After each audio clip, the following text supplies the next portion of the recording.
Welcome back to Sendspark Studio South in not as sunny today, Austin, Texas. Humanize your outreach and send a video. Today we've got Melissa Gaglione, account executive over at Deel, and recently named one of the 100 most powerful women in sales for 2023. Quick follow-up, aside from the obvious, how do I get on that list, Melissa? Well, first, you got to be powerful. And then you got to be a woman in sales.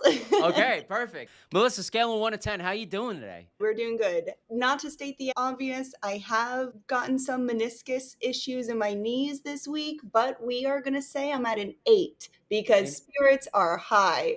Spirits are high, you're at an 8. Melissa, you want to jump into it? Yeah, let's do it. Melissa, my niece listens to this podcast, and she's 8 years old. Can you explain to me what you do at Deel in a way that an 8-year-old would understand? Absolutely. I work, and I'm going to really talk to you like you're an 8-year-old, but Perfect. you work from home. And when I work from home, I talk to a lot of people all over the world who need help hiring and paying their employees that live somewhere else. So that could be India. That could be the Philippines. That could be Germany. And so instead of them handing them money because, well, they're not near them, I help them pay them 100% from their house. So that's what I do every day. I help people from all over the world get paid by companies that aren't near them. That's a great answer. That's exactly, I have the mind of an 8-year-old, and I got everything you said. So that one is for my niece, Juliet. Melissa, what is your superhero origin story, your bit by a spider moment? You looked at the world one way, and then something happened, and it's led you to where you are today. I've actually had a few of these different stages of life for sure. But I think the one that was most impactful, I used to be an elementary school teacher, which is why I was good at explaining things to an 8-year-old because I taught 8-year-olds. But I used to be an elementary school teacher, and deep down, I always really wanted to be a news reporter. So I really had to bet on myself. I had to call my strict Italian father and tell him that I'm tossing my master's degree out the window. And he was concerned. And that I was just going to go and figure out how to be an on-air news reporter. And everyone was really scared, really concerned for my bank account. They were like, please don't come back home. Please keep surviving out there. Yeah, just the Sunday sauce, nothing else. Yeah, I did it. And once I accomplished that goal and once I was a reporter, I realized that I really can just kind of set my mind to do something. And if I bet on myself, I'm going to be able to do it. I guess I'm curious to what got you all into the tech space after being the reporter. I don't know if you could open up a little bit on that one. I think it's a great story. Yeah, I was so poor. I was making minimum wage in Texas. I was living in a roach-infested apartment. It was time for me to make that switch, and I completely fell into sales. And I was like, wait, this is really fun because I get that excitement of being on air when deals are about to close, or I really got to put on a big proposal. And I use, obviously, video a lot of my sales process. So I still get to tell stories all the time. Everything worked out so perfectly, in my opinion. So your Italian father, how does he feel about it now? Oh my God. Well, now he's like... A little less pinching, a little less hand-wringing. Oh yes, he loves what I do. He loves that I work from home. He loves that I've been able to climb this ladder in sales, and he loves to hear all about it. So he's like, I can't believe this worked out, but thank gosh, it worked. Well, thank you so much for that answer, your superhero origin story. Kind of following up on that, you mentioned that you use video, and it's a large reason why, I wanted to have you on the show. Recently, Loom, a screen recording tool similar to ours at Sendspark, was acquired by Atlassian for nearly $1 billion. What are your thoughts on the space? Video recording. I think this space is worth billions of dollars. So that evaluation, that purchase makes a lot of sense. That was really smart because video is the future. It's how we communicate. I even do this with my friends. We use this app called Marco Polo where we send each other video messages to each other. This is how I communicate with my friends. This is the future. If I'm doing this with my friends, you're sending Snapchats to your friends. This is how you communicate. This is what's happening in also the B2B world. This is going to be moving forward. It's worth billions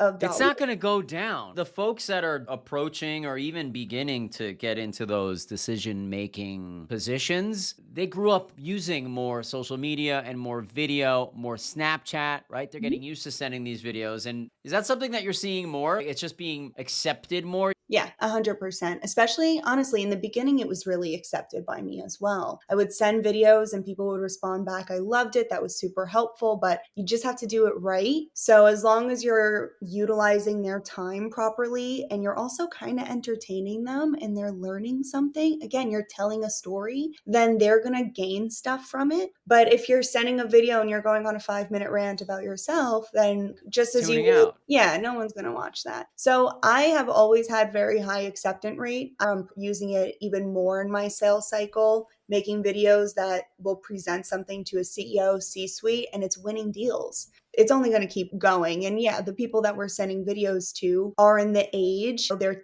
technological natives who Yeah. grew up like this. So it's only going to be more and more and more. Melissa is someone who uses Sendspark. So we're really happy to have her on here because she's so good on video and she's good at explaining to people how they're using video. I know that at Deel, or you're helping people become more comfortable using video Mhm. on the Deel team. You don't want to just be the only one using it, right? You really believe that they could leverage it and hit quota and onto the accelerators and climb that ladder, right? Correct. Melissa, what problem were you trying to solve when you first started using Sendspark? I really believe in custom thumbnails because they really help encourage someone to click that video. I was doing that a lot very manually, creating those thumbnails and then uploading them so that way it would say specific words. So SendSpark, it solved that for me because you're actually able to create custom thumbnails. You can adjust the colors, you can put on the bar, there's like a bar on the bottom that you can put your time. So I like to put like 90-second video and then what it's about. I like how I can add the logo of the company. Like these are all the things that I was legit doing in Canva. And so now Whoa, it's like, really? yeah. And so now it's just, let me just type it in real quick. So the custom thumbnails were big. You wanted to be clickbaity. I mean, there's an element of human behavior, right? You want to capitalize on that. And you're not clickbaity if they're clicking and you're giving them value and they're like, okay, this is something that I could use, right? Is there anything else that jumps out at you? I do like how you can make it scalable for a team. So we've been doing a cohort at my company where Okay. we've been practicing this. And because we focus on primarily two different personas, the way that we've been building it out is to focus on one script that's on one persona and the other script that's on the other persona, but customizing the beginning pieces and the end pieces. And so those middle will be primarily targeted for that persona. So it's one So, of those two scripts is the right. middle part. Exactly. So that way, almost like the meat and potatoes, the more entertaining, the value prop is that piece in the middle. And then the Uh-huh. customization and relevance is going to be the first,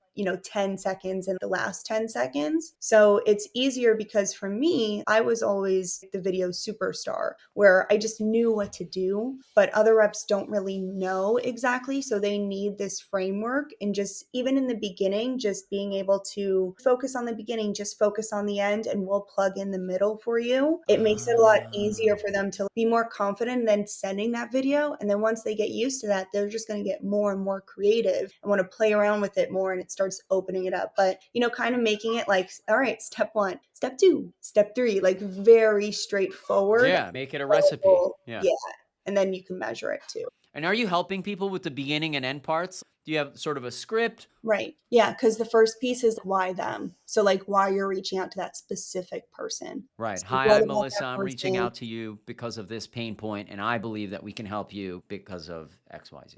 It's more like, John, you've recently said in a call with us, or John, there's this article where you've listed that you're hiring tremendously, or maybe you're on Glassdoor and you see, like, John, I saw on Glassdoor that you've increased hiring by 10%. It's kind of like you just go right into it. Why them? You kind of call them out because they don't care about me. They don't care about Melissa. It's Yeah. them. So, yeah, that That's piece. that's just like in social, right? When you hit someone on, when you're making the TikToks or whatever. When I make a TikTok, yeah, I don't really dig into me, I just dig into like, pow, like hit someone with something to get them excited to keep watching the next 30 seconds, the next minute of a video, right? So that's interesting that you're bringing that into it. Oh, yeah, you gotta hook them. And that's really where you need to personalize. The beginning is the hook. And it just like in journalism, and this is a lot that I learned when I was doing that, because I learned how to really tell stories here in a very short form Yeah. visual effect there.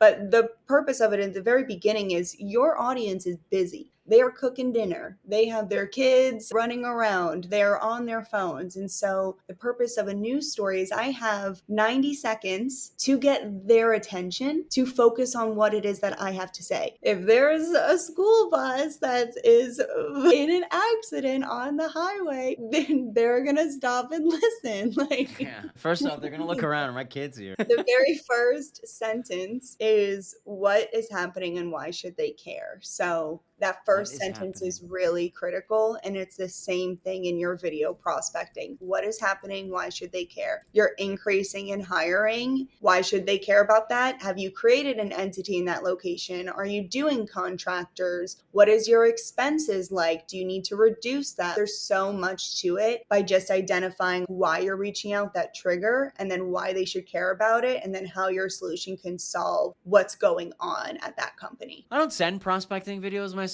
I'm on video a bunch, but if someone were to give me that type of framework, I'd be a lot more keen on making video. I'd be like, all right, this could work. Where in this process, Melissa, are you sending the first video? Is it a first touch? Is it a second touch? Where in the cadence doesn't lie and why? If I'm going to do a cold video outreach, I'm sending cold video to someone. There's a couple of things that need to go about it. What is the purpose of me sending this video? What do I want to get from it? Do I want to get a meeting? Is it a net new meeting? Okay, that's great. Or am I trying to progress the deal? Am I trying to get them back? Is it a dead op? Am I trying to multi-thread? All those different reasons to send a video. Now it's like, okay, have I engaged with this prospect in the past? Or has someone at my company engaged with this prospect in the past? If you've never had FaceTime with this prospect, then let's start digging into the inbox. Who have they opened an email from at your company? Have they ever opened an email from your company? If so, who sent it to them? Because you really want to start identifying the channel that you're going to send this video in, especially if you're going fully net new, cold, all of that. So there's a few options here where you can either start to go after the account and you start sending general emails or more personalized and relevant emails, and you start to see who's going to bite.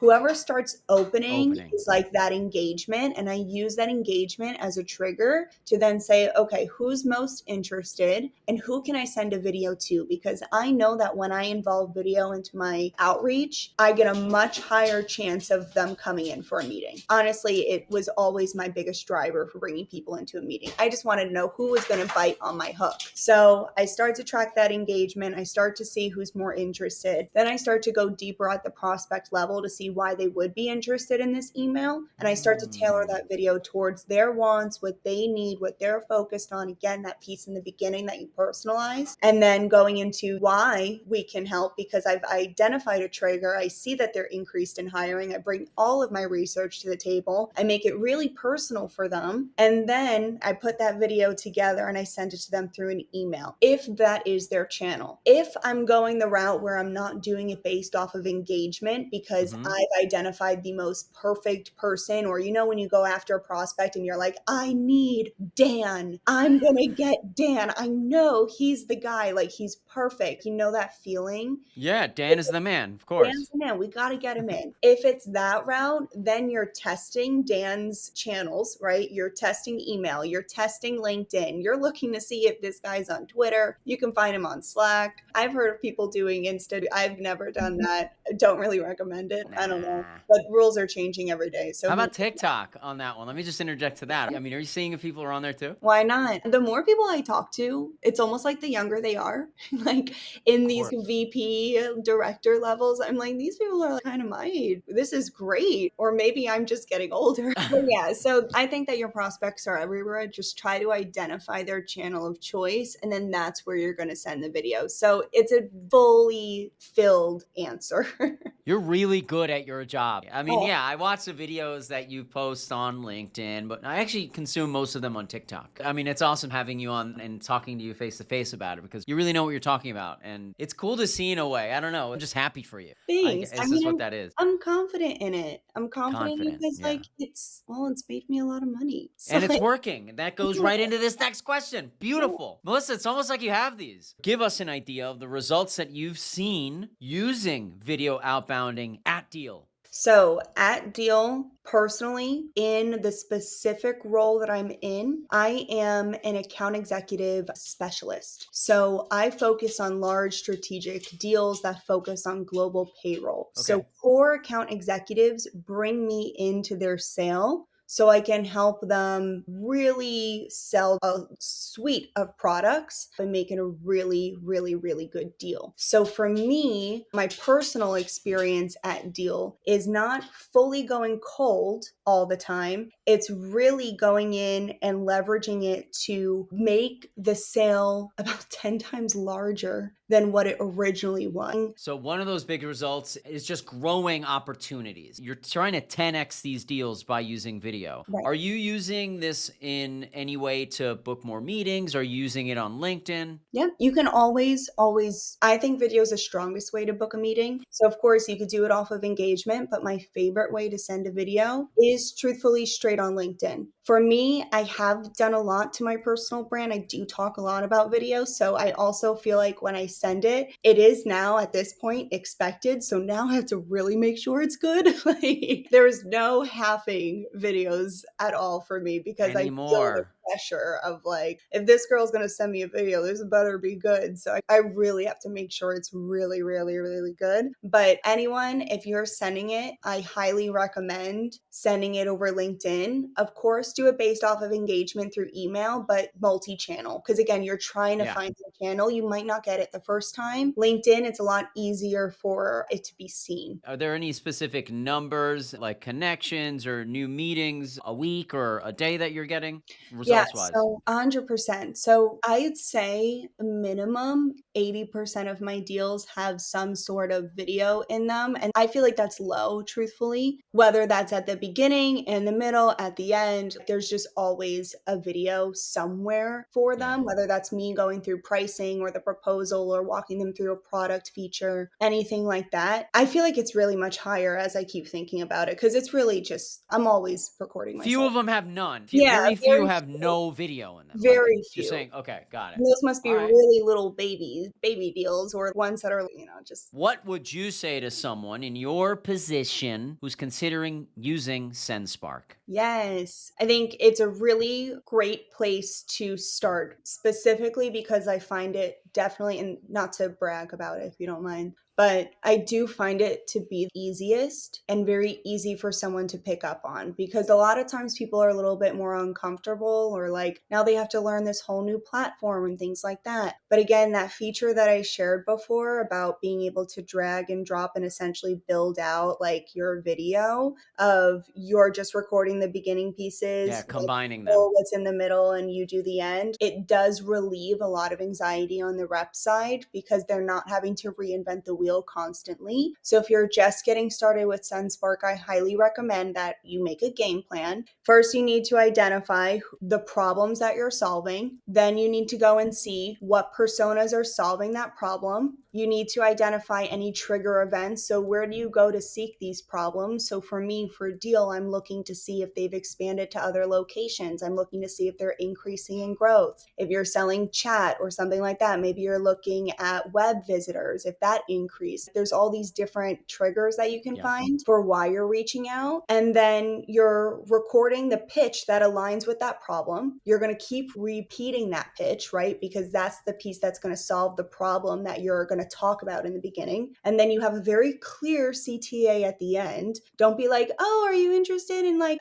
in a PDF or do you want to meet? Like a very clear call to action at the end. Like, let's meet as early as next week. You don't have to give an exact date, But when you just start doing it, have a framework for your team, give them a legit map of here, you record this first piece, say something like this, then pull this video in, then use this CTA, and then send it, and make it very easy for them. So that way they're just used to sending it out. They don't feel so weird about recording themselves. They get more comfortable, and then they learn the platform, and they're like, oh, okay, wow, this is working. And people start sharing their wins. And then you start hearing about this person, and now this one's doing this creative thing, and they start to kind of flutter out on their own. That's really good. So you would say, get started. Yeah. This is beautiful. This is really good because you've mapped it out for people. You're telling folks that are considering it, get started. This is how you get started. So you really did give us a fantastic answer on that one. I guess when you started using TikTok, there was a goal in mind. Have you reached your goals in using TikTok? Because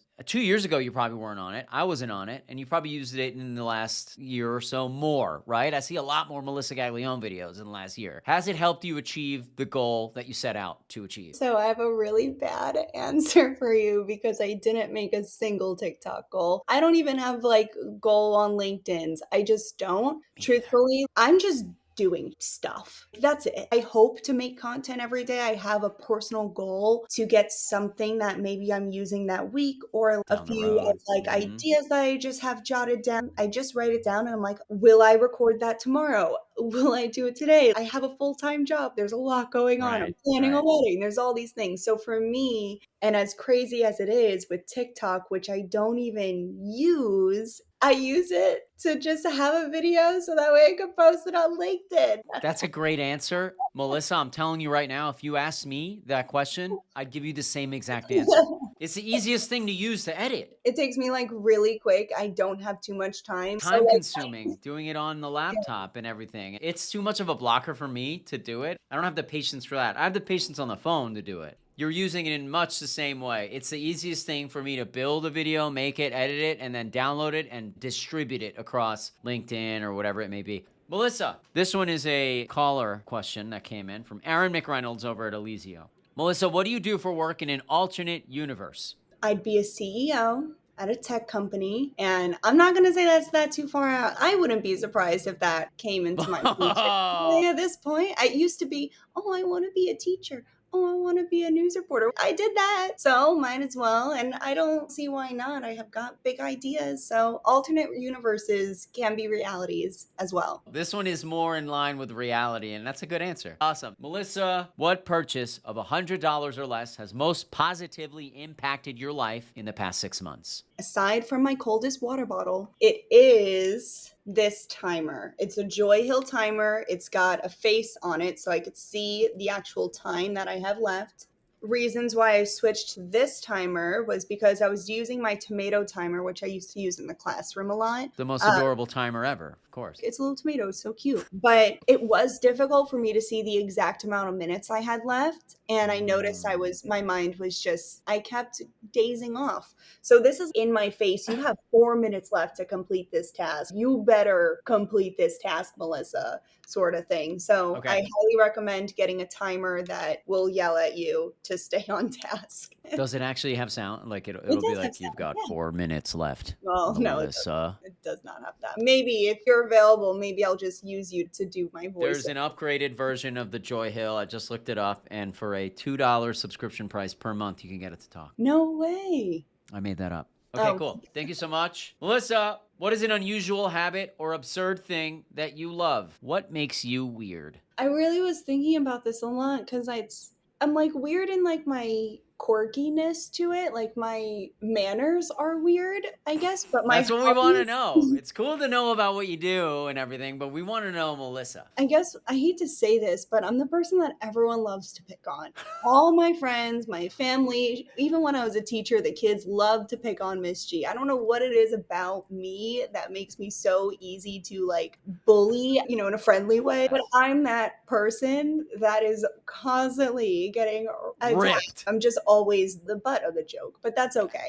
I understand. I see. If you want to be comfortable on video, you should be comfortable all over the place. It's not like you just turn it on for video. You really have to embrace it in your life of being comfortable in situations with other people, whether it be on yourself on video or in the comment section or DMs on LinkedIn. So thank you so much for that answer, Miss G. Your weird thing is you're the butt of the joke. What kind of music do you like to listen to? I make a mixtape for every single guest that comes on, and you are no different. Well, my favorite, are you ready? I am. I go on Spotify and I type in like girl confident music, girl power music for the girls, pump Do you up girl really? party. Yeah, that's exactly what I listen to. If you look at my Spotify, it's like confident plus. That is it.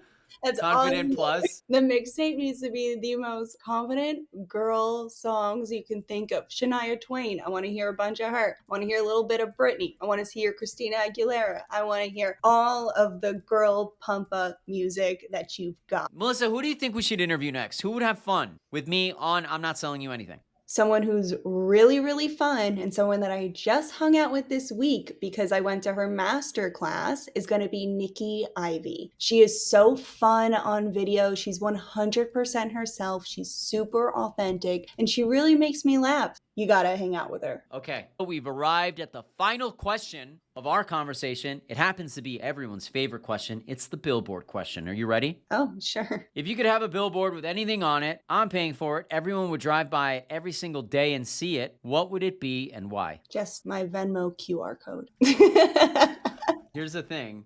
I'll do it if that's what you want it to be. No one's done that yet. Really? No one has said that? That is No, so that's a obvious. good one. It's either No. that or some sort of, if you ever saw those referral links that Uber gave away in the very beginning, Uber did this referral link program or Yeah, like they're this like $10 in your account type. someone put it on a billboard and had Uber for life. So Oh like my God. Every time anyone would use your referral code, you'd get money. And then they literally put that on a bill. That actually happened. yeah, Did you report on that? I was reporting on cows. So the Venmo QR code, why? Melissa likes money. That's obvious. Melissa, how do you think we did? I think we did really good. I had a lot of fun. I giggled a lot. This is great. I mean, this was a long time coming. You've met a lot of people from the team, and I hadn't had a chance to link up with you yet. We learned today that you're a fellow Long Islander. I'm really happy to hear that. And honestly, I'm just really happy that we set some time aside here to get to know each other and talk some B2B shop. I will see you out there in the B2B sphere. I will see you there. Bye.